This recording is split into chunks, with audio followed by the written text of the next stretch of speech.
We are people with heart, and we are folks who really care about our neighbors. Yeah. I think you saw that on full display last night, right? As folks just showed up and just kept showing up to honor the memory of Renee Good. Um, for folks who are just joining, we're here with the Lieutenant Governor of Minnesota, Peggy Flanagan, who I've wanted to talk to for so long because I was so excited for your Senate run and for everything that's been happening that's been really good with you lately. And then, of course, the time that we find each other is in this incredibly tragic time. So I just kind of wanted to give you a chance to tell people who have been praying for Minnesota, who are not from the area, kind of like how you guys are doing, what's happening out there. Sure.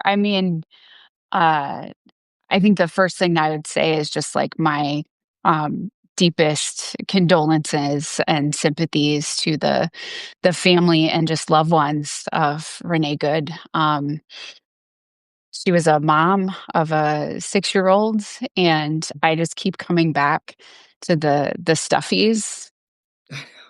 In the front And seat. then yeah, um, just people are heartbroken and folks are angry and deserve to feel a whole slew of emotions right now. I went down to the site this morning, and I brought some flowers, and there were just a handful of folks who were there. I just people are just hurting, and to hear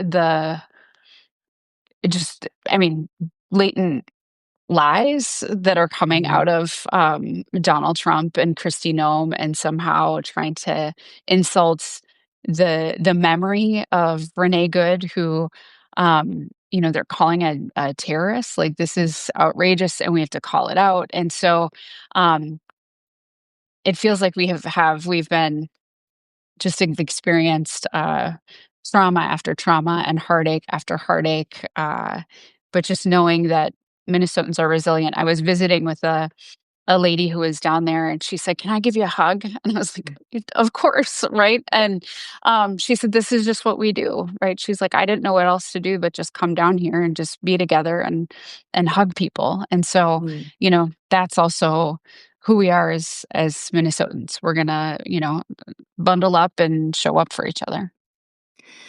Do you have any update on, Renee's partner that was at the scene? Do we know if she's gotten help or anything yet? I don't Yeah, know, but I think there's been a GoFundMe that's been floating yeah, around, that I've seen, and so just encourage people, to do whatever you can. Mutual aid is one of the most important tools in our toolbox right now, and so contributing, I think would mean a lot. Well, I didn't know her directly.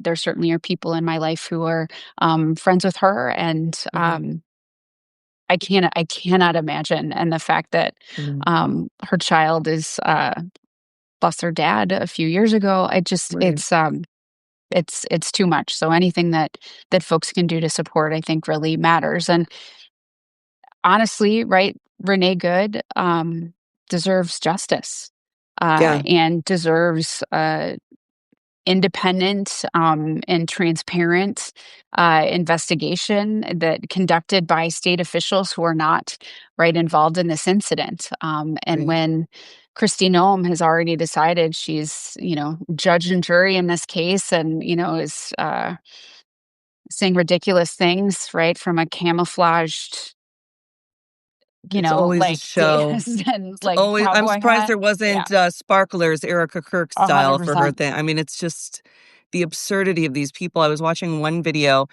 And I apologize, I don't even know the partner's name. I don't know that it's been released. It was a citizen filming, and they were like, "Did you call your people yet?" And she's like, "I don't have people." And I was like, "You do have people.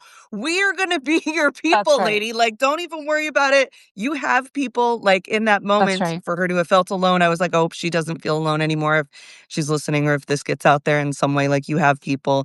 And like, even Governor Walz was saying last night, is this not a moment that gives us all pause, just as people, as humans? Like, have you no decency right now to the other side? and to folks who are just, like we all saw the videos from 3 or 4 different angles now.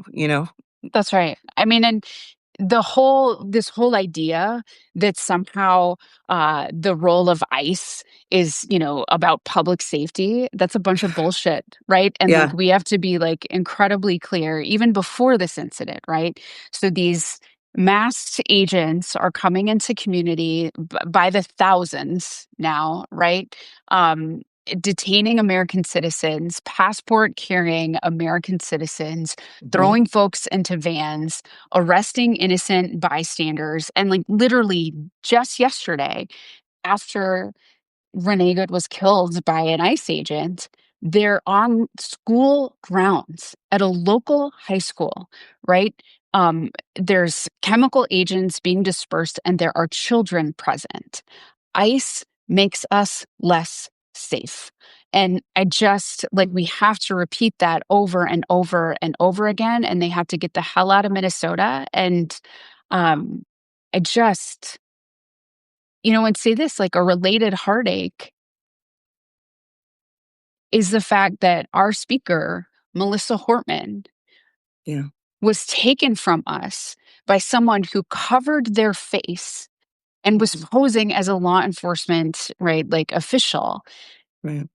Like, this is one of the things, why these folks can just move with impunity as they have their faces covered. It's outrageous, and we should, demand that there's no law enforcement, agency that should be able to just terrorize our communities. And then, the potentially that folks are also could pose as ICE agents as well. Like, this is just um, it's outrageous, I and mean, I'm that's the super that's the pissed permission about it. structure they've created, right? A badge used to mean something, and now they're buying them off Amazon along with their like cosplay GI Joe set, throwing it on, covering their face, and who knows who's a real ICE agent, who's not, who's trained. I mean, even just going through with some of my law enforcement and military friends, they're like, look, there are protocols to being allowed to carry a service weapon, and I'd love to know, was that man using a 9 millimeter issued federal weapon, or was this a personal weapon? We saw another video where one guy's like holding his gun sideways like he's in a rap video, and a taser in the other. Like that doesn't show me any discipline or training whatsoever. And so then how are we to trust these folks who are coming in? And I That's right. think that's a great point that you and the governor have been making lately, is like him having to call, the National Guard to attention to be like, we don't know who these people are, and they just killed a civilian. And we're not getting cooperation from the federal government to immediately say, okay, that's Officer Mike, and this is his badge number, and he's been pulled off the street, and we know exactly where he is for investigation. They're just like, oh, no, Totally. he did what he was supposed to. He did what he was trained to do. Like, that's sick. It's It is sick. sick. Absolutely. No, But that's exactly right. what power do you have at the state level to kind of like, do something? That's whatever all my comments are going to say. Do something. Do something. Like, what Right. can we do? So I think part of it, I'll say a couple things. Like one, um, we all have tools in our toolbox and need to use every single one of them, right? So we just talked about mutual aid. There's an opportunity as well for folks, and we saw that clearly last night. We're seeing additional, nonviolent, peaceful protests in Minneapolis, and again this Hmm. morning. Also, right, our relatives in New York who are also showing up, like that there's opportunities for that. And I think, I just want to be really clear, do not give Donald Trump a reason, right? This additional chaos, we already have seen that these folks, like, we're They not don't care. safe around them. They do not care, right? So we They got to will watch out shoot for us. you Yeah, point blank in the face. Like, we they got to don't look care. out for each other, right? And so, like, having faith leaders were present this morning, right? Like, there's ways that we can do this, right? In demonstrating our anger, our heartbreak, and our lament, right? And doing so. But from the state perspective, I just want to be really clear that, we have to call for an independent, transparent investigation. That is what is needed and necessary. And so that is what the state is doing. That is what the state is calling for, and would just implore your viewers to also do the same, right? Mm. To call your member of Congress and say, please demand, right, that there is an independent investigation. And right now, what we see from this from the Department of Homeland Security, from Kristi Noem, from this DOJ, I we deserve to know the truth. And Yeah. so that is what we are calling for. But that is also what folks who may feel like, what do I do in this moment? That's also something that you can do. Reach out to your member of Congress and ask that they demand, right, that there's a independent and transparent investigation here. I was talking to my senator Gillibrand yesterday, and she was saying like Donald Trump may not, care about laws or decorum, but he does care about his reputation, and he cares about if he's loved. And one of the things that even the New York Times was publishing today is he was trying to show them the video, and he's like, "See, she was violent, she was crazy," and they were like, "Mr. President." Looks to us like, this happened this way. I think you're going to look a little foolish if you stick to this talking point. And he had already started to change his mind. So there is a public pressure that people with just any old social media account can do. He responds to humiliation and he responds to public adoration, which is a sick, weird thing, but it's what works. And if we stay vigilant and organized and angry and hold these people accountable in that way, that might be an angle in. To your earlier point, though, these people are agitators, these masked ICE agents. If they even are ICE agents, we don't know who's who out there, are kicking over memorial candles, trying to piss you off. They are blasting people with pepper spray, trying to piss you off. They are trying to get you to escalate so that they can live out their war fantasy. And we're not going to give that to them because that's not going That's to right. help anybody. And it puts our police officers in danger as well. The actual Minnesota state and local police officers are in a bad light when everybody can just be the law. That's right. I mean, and that's, I think we just have to keep coming back to that point. Do not give these folks a reason. Like, Yeah. these are not rational, right? Like, actors. And, uh, you know, I want people to be safe.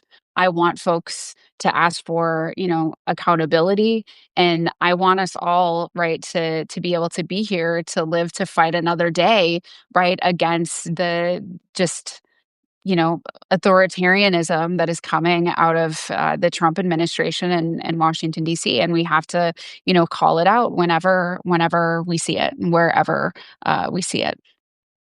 To finish our last couple seconds here, you are running for Senate right now, and the federal government is a mess. It's very, very, very bad. Yeah. Um, what do you think you can bring to the Senate from a personal perspective? Like, I know if you were to be elected, you'd be the first Indigenous woman elected to the Senate. I think there's a massive amount of power and just stability in having that style of leadership in there. But like, what do you think that you bring, personally that could help us heal a little bit at the federal level? So, I mean, I'm not running to make history, but it is about damn time that there is a Native woman serving in the U.S. Senate. Um, I'm a mom of a 12-year-old, and there are only four moms with kids under the age of 18 who serve in the U.S. Senate, and boy, doesn't that Four? four, Four four, moms with yep, kids under yeah. 18. Wow. And, we sure can tell based on the kind of, outcomes that we're getting, currently.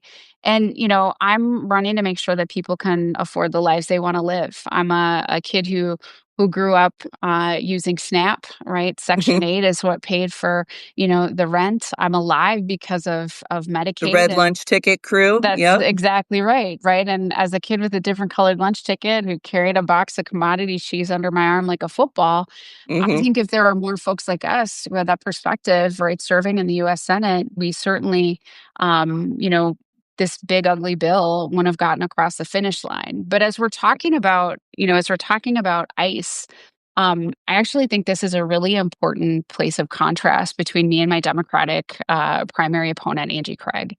Oh, The first vote out of the Trump administration and the second, right, Trump administration was for the Lake and Riley Act, right? That stripped immigrants of due process. And my opponent was the only Democrat from the delegation to vote in favor of it. She also voted to praise ICE on June 9th, while ICE was in the streets, right, of Los Angeles, literally detaining parents as they're part of their elementary school child's graduation, right? So, Mm. I think this is a clear point of contrast, and I don't want to uh, engage in unfair attacks, but I think people get to know the truth, and you get to know the truth. Like if you're going to give these folks a pass or not, it's not okay. It hasn't been okay for a long time, and so we can have comprehensive immigration reform. We can have secure borders. We can have a pathway to citizenship and good policy in place. But let's be clear, ICE in our communities puts us all at danger, makes us all less safe. And it is time to just tell the truth about who these folks are. Absolutely. Well, I hope we get to chat with you again on better terms. What's the rest of your day look like? Like, is there anything we can do to like help? Right now, I think people are just looking to like give you a hug or everybody in Minnesota a hug through the phone. Like anything we can do to, support what you guys got going on.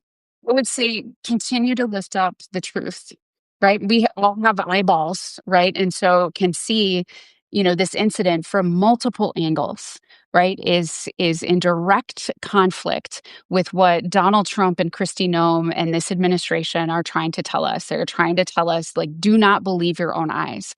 And so I would just ask, continue to tell the truth. And then as people are seeing good news, share that out. But as people are seeing accounts of who Renee Good was, Mm. share that, right? That it's clear she was loved, she was a poet, right? Like share those things too, because it's important that we say Renee Nicole Good. It is important that we share her name and like bring her some justice in this moment. And I think that transparency, the accountability, sharing the video of the multiple perspectives that fly in the face of the lies that are coming from Donald Trump and Kristi Noem, that is one of the most powerful things that you can do right now.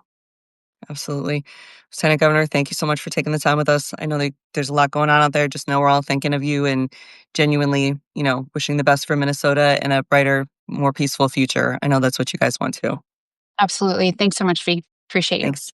Bye.